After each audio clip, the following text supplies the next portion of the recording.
प्यारे बच्चों, स्वागत है आपका आपके अपने परिवार भारतवर्ष क्लासेस में।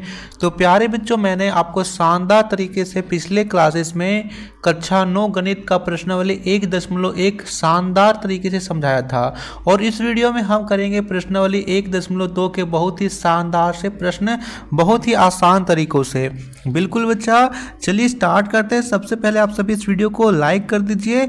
यदि आप भारतवर्ष क्लासेस पर नए हैं तो सब्सक्राइब जरूर कीजिएगा।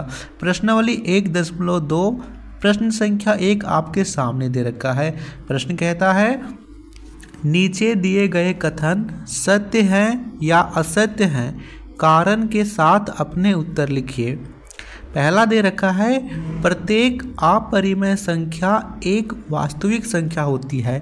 यहाँ पर हमने पिछली क्लासेस में परिमेय संख्या के बारे में पढ़ा था। हम यहाँ पे अपरिमेय संख्या समझ लेते हैं कि अपरिमेय संख्या क्या होता है और किस प्रकार से यहाँ पे चीज़ें चलती है, तब आपको ये चीज़ अच्छे से समझ में आता है। बच्चों, अपरिमेय संख्या जिसे अंग्रेजी में इर्रेशनल नंबर बोलते हैं, इसे एस से प्रदर्शित किया जाता है। अपरिमेय संख्या उसे बोलते हैं जिसे हम P/Q के रूप में नहीं लिख रख सकते हैं। इसे हम P/Q के रूप में नहीं लिख सकते हैं और यहाँ पर जो P और Q पूर्णांक हैं और Q 0 के बराबर नहीं है, हम इसे P/Q के रूप में नहीं लिख सकते हैं। फॉर एग्जाम्पल, √2 ये अपरिमेय संख्या है, √3 अपरिमेय संख्या है, √15 अपरिमेय संख्या है, पाई अपरिमेय संख्या है। क्लियर है बच्चा, अपरिमेय संख्या क्या होता है? चलिए, अपरिमेय संख्या जिसे हम P/Q के रूप में नहीं लिख सकते हैं। यहाँ तक समझ में आया? बहुत अच्छे। अब आप पूछोगे सर वास्तविक संख्या क्या है? वास्तविक संख्या यहाँ पे दे रखा है, वास्तविक संख्या जिसे R से प्रदर्शित किया जाता है। तो इसके बारे में नोट कर लीजिए आप। वास्तविक संख्या जिसे R से डिनोट किया जाता है, इसमें परिमेय संख्या और अपरिमेय संख्या दोनों प्रकार की संख्याएं शामिल हैं। यानी परिमेय और अपरिमेय संख्याओं को यदि एक साथ लिखना हो तो हम उसे बोल देंगे यहाँ पे वास्तविक संख्या। हम कह सकते हैं कि प्रत्येक वास्तविक संख्या को संख्या रेखा के एक अद्वितीय बिंदु से निरूपित किया जा सकता है तथा संख्या रेखा के प्रत्येक बिंदु एक अद्वितीय वास्तविक संख्या निरूपित करता है। ठीक है, यहाँ पर वास्तविक संख्या के बारे में याद रखना है। वास्तविक संख्या में परिमेय और अपरिमेय दोनों प्रकार की संख्याएं शामिल होती है। चलिए प्रश्न को करते हैं। प्रश्न कहता है, पहला कथन यहाँ पर, प्रत्येक अपरिमेय संख्या एक वास्तविक संख्या है। बिल्कुल सही। हमने देखा वास्तविक संख्या में परिमेय संख्या भी शामिल है, अपरिमेय संख्या भी शामिल है। तो इसमें हम लिख देंगे बच्चा पहले में सत्य। अब सत्य लिखना है, इसके साथ हमें कारण भी लिखना है। तो कारण में लिखेंगे, कारण वास्तविक संख्याओं में अपरिमेय संख्या भी होती है। बस इतना ही आपको कारण लिख देना है। दूसरा कहता है, संख्या रेखा का प्रत्येक बिंदु √m का रूप में होता है, जहां m एक प्राकृतिक संख्या है। संख्या रेखा समझ लेते हैं। संख्या रेखा में जो प्रत्येक जो होता है वो क्या √m के रूप में होता है। जैसे मैं यहाँ पे संख्या रेखा बनाऊं, या संख्या रेखा है 0, 1, 2, 3, 4। इसके इधर होता है -1, -2, -3। तो यहाँ पर जो प्रत्येक बिंदु है यानी 0, यहाँ पे 1, 2, 3, इन सभी का रूट संभव है क्या? क्या हम लोग √2 को करेंगे तो यह पूर्ण रूप से इसका वर्गमूल आएगा? नहीं आएगा सर। √3 का हम करेंगे तो इसका पूर्ण वर्गमूल आएगा क्या? नहीं आएगा। तो यहाँ पर दे रखा है कि प्रत्येक बिंदु जो है वो √m के रूप में होता है। तो ये कथन असत्य है। दूसरे कथन को लिखेंगे बच्चा असत्य। कारण क्या लिखेंगे?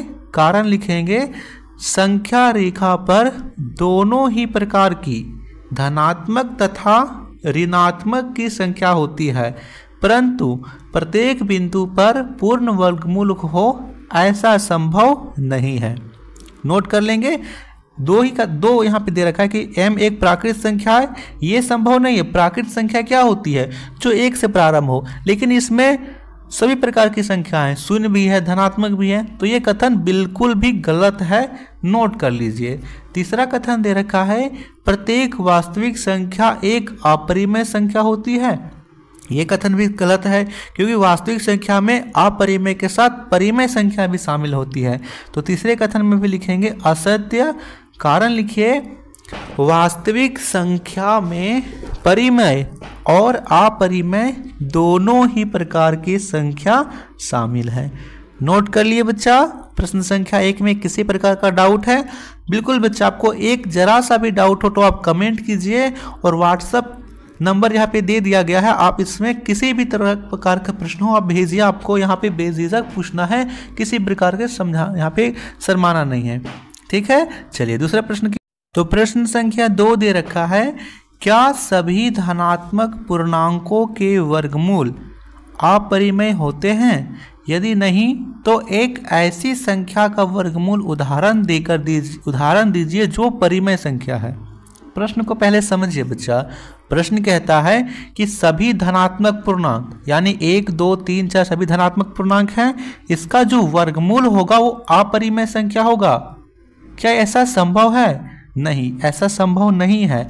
देखिए हम इसको कैसे हल करेंगे, लिखेंगे नहीं, सभी धनात्मक पूर्णांकों के वर्गमूल अपरिमेय नहीं होते हैं। जैसे हम 1 से लेकर 9 तक का पूर्णांक लेते हैं, लिखेंगे हम धनात्मक पूर्णांक 1 से 9 तक का उदाहरण लेते हैं।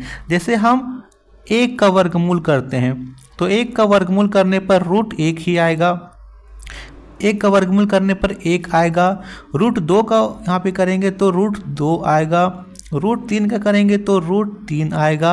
इसी प्रकार √4 का करेंगे तो √4 का यहाँ पे करेंगे तो वर्गमूल 2 आएगा, √5 का करेंगे तो √5 ही आएगा, √6 का करेंगे तो 6 आएगा, √7 का करेंगे तो √7 आएगा, √8 का करेंगे तो √8 आएगा, √9 का करेंगे तो यहाँ पे 3 आएगा।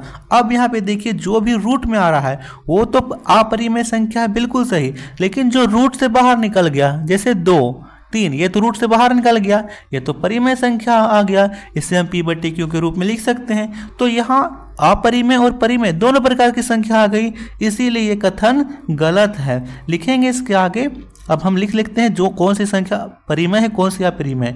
तो यहाँ पे 1 परिमेय संख्या है, 3 भी परिमेय संख्या, √4 भी परिमेय संख्या, सबकी बाकी सभी अपरिमेय संख्या है लिख देंगे। और अंत में लिखेंगे उपरोक्त उदाहरण। उपरोक्त उदाहरणों में हम देख सकते हैं कि धनात्मक पूर्णांकों का वर्गमूल अपरिमेय तथा परिमेय दोनों प्रकार की संख्या है। यहाँ पे √2 है, ये भी अपरिमेय संख्या, यहाँ पे आप थोड़ा सा सुधार लीजिए, √2 भी है, ये भी परिमेय संख्या है, नोट कर लीजिए, ये भी परिमेय संख्या। यहाँ से मैं थोड़ा सा मिटा दे रहा हूँ, आप इसे से नोट कर लीजिएगा। उपरोक्त उदाहरण, यहाँ पे सुधार नहीं होगा, उदाहरण होगा। उपरोक्त उदाहरण में हम यह देख सकते हैं, उपरोक्त उदाहरण में हम देख सकते हैं कि धनात्मक पूर्णांक का वर्गमूल अपरिमेय तथा परिमेय दोनों प्रकार की संख्या है। ठीक है बच्चा, तो ये था प्रश्न संख्या 1 और 2 का हल। आशा करता हूँ कि आपको ये प्रश्न समझ में आए होंगे। आप वीडियो पर नए हैं बच्चा, आपको अच्छे से समझ में आया तो प्लीज़ बच्चा ज़्यादा से ज़्यादा लाइक और शेयर ज़रूर कीजिएगा। Thank you.